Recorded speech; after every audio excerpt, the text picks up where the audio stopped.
نحمده ونصلي على رسوله الكريم أما بعد فقد قال الله تعالى في القرآن المجيد والفرقان الحميد أعوذ بالله من الشيطان الرجيم بسم الله الرحمن الرحيم میرے محترم دینی بھائیوں و بہنوں، السلام علیکم ورحمۃ اللہ وبرکاتہ۔ آپ سب پر اللہ کی رحمت و سلامتی ہو۔ آج میں مختصر میں آپ کے سامنے احسان پر گفتگو کرتا ہوں۔ تو میرے محترم دینی بھائیوں بہنوں، اگر اس دنیا میں کوئی شخص مرد ہو یا عورت ہمارے ساتھ کوئی اچھا سلوک کر دیتا ہے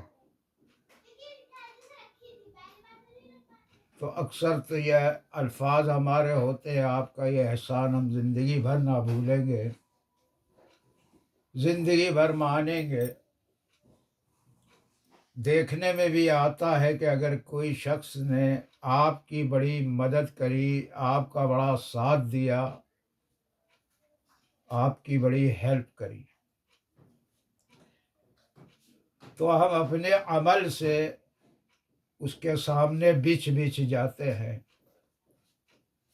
کیونکہ اس نے ہمارے ساتھ اتنا اچھا سلوک کرا، اور اس کا احسان مانتے ہیں۔ ایک محاورہ بھی ہے دنیا کا، جو اکثر وہاں پہ فٹ کیا جاتا ہے جہاں پر کوئی احسان کرتا ہے اور اگلا جو ہے اس احسان کو ماننے کے بجائے انکار کرتا ہے، وہاں پر یہ محاورہ فٹ ہوتا ہے: کھاتے ہماری ہو، گن گاتے کسی اور کی ہو۔ سمجھ میں آ رہی ہوگی بات آپ لوگوں کے؟ کھاتے ہماری ہو، گن گاتے کسی اور کی ہو۔ تو دنیا میں اگر کوئی ہمارا ساتھ دے دے، ہمارے ساتھ اچھا سلوک کر دے، تو ہمیں اس سے زندگی بھر اس کے سامنے بڑی عزت سے پیش آتے ہیں۔ لیکن میرے محترم دینی بھائیوں اور بہنوں، عقل کو اور آگے بڑھائیے۔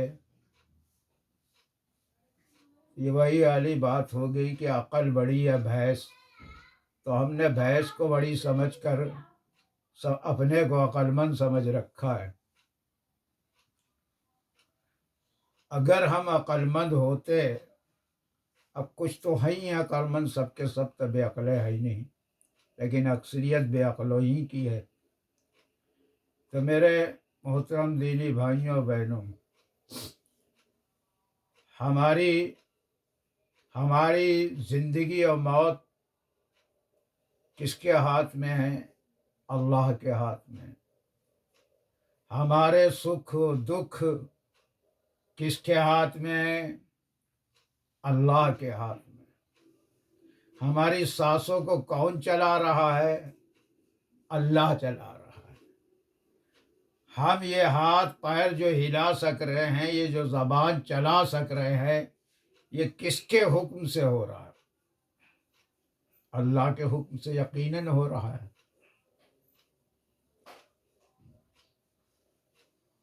اگر کوئی ہمارے کام آتا ہے تو وہ بھی اللہ کے حکم سے آتا ہے۔ اگر کوئی بندہ، حدیث شریف میں آتا ہے کہ اگر کوئی بندہ کسی بندے سے ایک گلاس پانی مانگے اور اللہ اس کے دل میں نہ ڈالے کہ پانی پلا دو ان کو، تو وہ پانی نہیں پلاتا ہے۔ وہ پانی تبھی پلائے گا جب اللہ اس کے دل میں ڈالے گا۔ تو غرض یہ ہے ہماری کہ ہماری پوری زندگی دنیا و آخرت دونوں سب اللہ کے ہاتھ میں ہے، اللہ کے احسان تلے دبی ہوئی ہے۔ دار اصل ہم کسی بندے کا دیا نہیں کھاتے ہیں، ہم اللہ کا دیا کھاتے ہیں۔ تو ہم اللہ کا کتنا احسان اور شکر مانتے ہیں۔ سوچئے، محاسبہ کریے اپنا کہ اللہ کے کتنے احسان ہیں ہمارے اوپر۔ ہم بول رہے ہیں تو یہ زبان اللہ کے حکم سے چل رہی ہے، یا ہمارا دماغ صحیح سالم ہے تو یہ بھی اللہ کا فضل و کرم ہے۔ ہم نے ہدایت پائی تو یہ بھی اللہ کا فضل و کرم ہے۔ تو سر سے پیر تک اللہ کے فضل و کرم احسانوں تلے دبے ہیں، جس کے اتنے احسان ہیں ہم پر، اس قدر احسان ہیں کہ جن کا ہم شکر نہیں بجا لا سکتے۔ تو ہم کتنے بڑے اپنے کو احسان فراموش ثابت کرتے ہیں۔ ہم سے بڑا کوئی احسان فراموش ہو سکتا ہے؟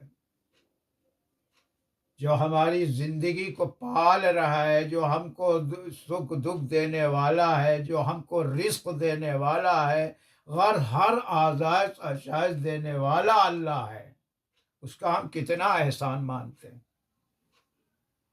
ہمارا دماغ بھی نہیں جاتا۔ پر یہی ہماری غلطی ہے۔ ہم کہاں سے آئے دنیا میں، اور ہم کو کہاں جانا ہے واپس۔ کہانی موت پہ تو ختم نہیں ہوتی، موت پہ تو شروع ہوتی ہے کہانی زندگی کی۔ یہاں سے ایک مختصر سی ایک امتحان کے لیے بھیجا اللہ نے۔ اب اس میں تھوڑا سا وقت دیا آپ کو پرچے حل کرنے کے لیے، اس کے بعد گھنٹی بج جائے گی، ٹائم ختم ہو جائے گا، پرچے اب کریں ہوں تو نہ کریں ہوں تو سب واپس لے لیے جائیں گے۔ اس کے بعد یہ جو ہمارا سینٹر دنیا بنا امتحان گاہ، یہاں سے ہم اپنے وطن واپس لوٹ جائیں گے، عالم برزخ۔ یہاں سے آئے تھے وہیں چلے جائیں گے، پھر وہاں ہم کو ہمیشہ ہمیش رہنا ہے۔ وہاں ہم کس حال میں رہیں گے، یہ ہمارے عمل صالح، ہماری نیتوں پر منحصر ہے کہ جو ہم یہ چند دن کے لیے دنیا میں بھیجے گئے تو ہم نے اس میں کتنا اللہ کا احسان اور شکر بجایا ہے۔ شکر قطعاً اس بات کا نام نہیں ہے کہ کسی کو بس شکریہ کہہ دیجیے۔ عمل سے شکریہ ادا کریے۔ عمل سے کیا شکریہ ادا ہوتا ہے، کس طرح ہوتا ہے؟ ہمارے احسان کرنے والے نے جو ہم پر احسان کرے ہیں، ہم اس کے احسان کے بدلے اس کے ہر حکم کی تابعداری سر جھکا کر آنن فانن کرے، ایک لمحہ نہ سوچے اس کے حکم ماننے میں۔ یہ تو ہوا شکر بجا لانا۔ اللہ نے کہا نمازیں پڑھو، اللہ نے کہا روزہ رکھو، اللہ نے کہا سب کے ساتھ اچھا سلوک کرو، سارے حقوق، ساری زندگی گزارنے کا پورا طریقہ بتا دیا۔ نہ صرف تحریر میں بتا دیا بلکہ جناب حضرت محمد مصطفیٰ صلی اللہ علیہ وسلم نے جیتا جاگتا بولتا چلتا پھرتا قرآن بن کر دکھا دیا۔ آپ کی پوری حیات طیبہ چلتا پھرتا قرآن تھی، اور ہمارا اسلام کیا تھا، اور آج ہم کس کو اسلام سمجھ رہے ہیں۔ آج ہم اسلام کے نام پر اپنی مرضی سے چل رہے ہیں اور اسی کو دین سمجھ رہے ہیں۔ میرے محترم دینی بھائیوں بہنوں، کل محدثۃ بدعۃ وکل بدعۃ ضلالۃ وکل ضلالۃ فی النار، جس کا ترجمہ ہے کہ جو بات قرآن میں و حدیث میں واضح طور پر اور نہ ہی اشاروں میں ہو، اس چیز کو آپ دین سمجھ کر، ثواب سمجھ کر کریں گے، یہ بدعت ہے۔ اور حضور اکرم صلی اللہ علیہ وسلم کا ارشاد ہے، ہر بدعت ایک گمراہی ہے، ہر گمراہی کا انجام جہنم ہے۔ کتنے بڑے ہم نادان بے وقوف ہیں کہ اللہ نے کس طرح سے کون سا کام بتایا، پورا قرآن میں طریقہ بتایا، زندگی گزار کے محمد صلی اللہ علیہ وسلم نے بتائی ہو، ہم جو کچھ کر رہے ہیں وہ قرآن سے تو قطعاً نہیں ہے۔ اچھا، کیا سمجھ کے کر رہے ہیں؟ کیا مرنا نہیں ہے؟ اگر ایسا سوچ رہے ہیں تو بنیادی غلط ہے، تو پھر تو مسلمان ہی نہیں ہے۔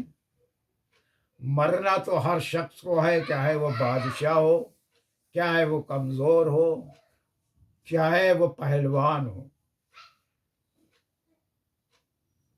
یہ دنیا جب سے بنی تب سے آج تک کروڑوں آئے چلے گئے، بڑے بڑے بادشاہ بھی چلے گئے،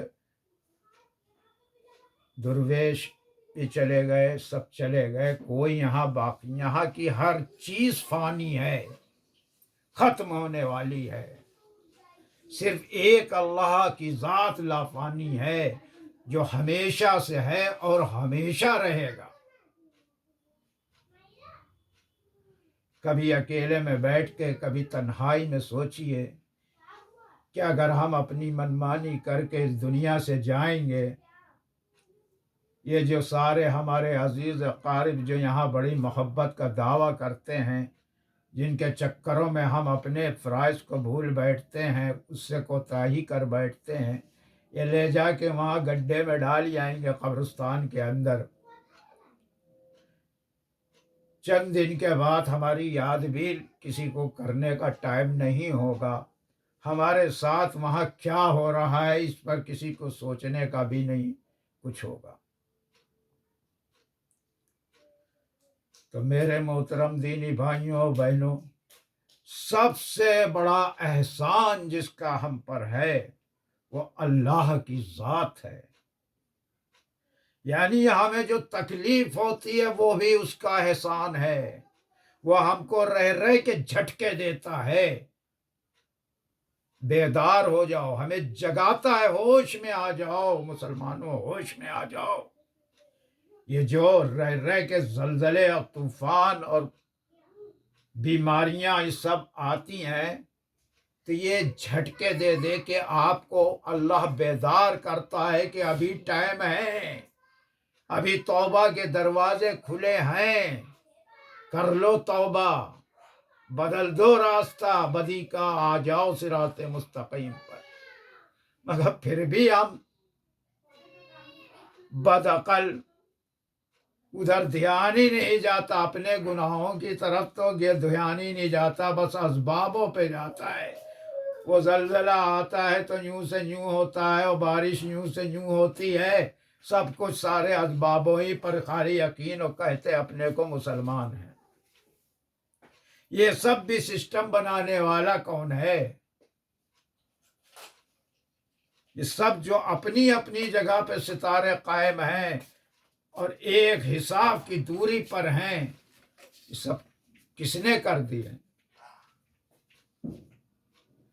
تو بہت مختصر سے وقت کے امتحان کے لیے ہم کو بھیجا گیا ہے، اس سے پہلے کہ توبہ کے دروازے بند ہو جائیں، اس سے پہلے کہ موت آ جائے، ہم کو صراط مستقیم پہ آ جانا چاہیے اور اپنے حقیقی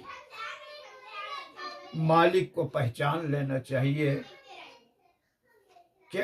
سب کے پیچھے سب سے اوپر وہی ہے سب سے بڑی ذات، اسی کے حکم سے ہی ہمارے کوئی کام آتا ہے، تو اس کا وہ تو برا کرتا ہی نہیں ہے۔ اب ہم کو اتنی عقل نہیں ہے، نہ ہم سوچتے ہیں بیماری آئی تو چیخ پڑے، کیا معلوم کہ اس سے جب گناہ دھل جاتے ہیں بیماریوں سے۔ تو وہ ہم نے پچھلی ویڈیو میں کہا تھا کہ وہ نہیں کسی کو سزا دینا چاہتا ہے، وہ بہانے ڈھونڈتا ہے، آپ کو موقع دیتا ہے، وہی جھنجھوڑ کے اٹھاتا ہے، اٹھ، ٹائم پورا ہونے والا ہے تیرا، اٹھ جا، اب ہوش میں آ جا۔ مگر ہم غفلت کی ایسی نیند سوئے ہیں کہ جو موت کی نیند سے بدتر ہے، کیا ہم اٹھتے ہی نہیں، کروٹیں بدل بدل کے پھر سو جاتے ہیں، ہوش میں آتے ہی نہیں ہیں۔ تو ذری سی دیر کی یہ بات ہے، جس طرح زندگی گزارنے کو کہا گیا ہے وہ سب دکھا دیا گیا، تحریر میں بھی ہے اور عمل کر کے بھی جناب حضرت محمد مصطفیٰ صلی اللہ علیہ وسلم نے دکھا دیا۔ سمجھانا یہ ہے کہ سب سے بڑا جو احسان ہے، جس کا ہم احسان مند، جس کا دیا ہم کھاتے ہیں، ہم دیا اللہ کا کھاتے ہیں، کسی بندے کا نہیں کھاتے ہیں، لیکن ہم وہ احسان فراموش ہیں کہ ہم اس کے گن نہیں گاتے ہیں، ہم بندے کے گن گاتے ہیں، ہم نوکری کے گن گاتے ہیں۔ تو ہمیں کوئی یہ بتائے جن کی نوکری نہیں ہے کیا وہ فاقے سے مر گئے، یا جن کے دونوں ہاتھ نہیں ہیں، دونوں پیر بھی نہیں ہیں، اس کو بھی رزق اللہ دیتا ہے، وہ تو کمانے نہیں جاتا ہے، اس کو کون رزق دیتا ہے؟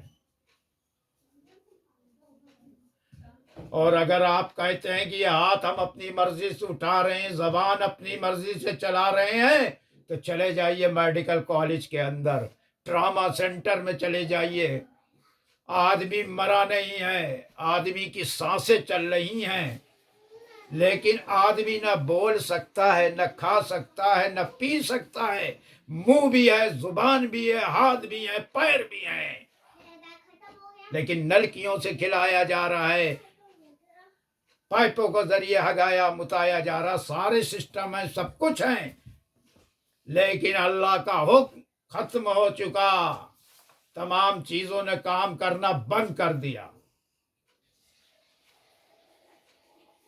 اب کر دکھائیے اپنی مرضی، دکھائیے اپنی مرضی، کون احسان، کس کا احسان ماننا چاہیے، کس کا دیا ہم کھاتے ہیں، کون ہم کو چلا رہا ہے، پھلا رہا ہے، برا رہا ہے، کس کے احسان و تلے ہم دبے پڑے ہیں، اور ہم سے بڑا کوئی احسان فراموش نہیں ہے، ہمارا دھیان بھی نہیں جاتا قدرت کی طرف، ہم دنیا بھر کا، کوئی کہتا ہے نوکری سے ملتا ہے، کوئی کہتا ہے تجارت سے روزی ملتی ہے، کسی چیز سے نہیں ملتی۔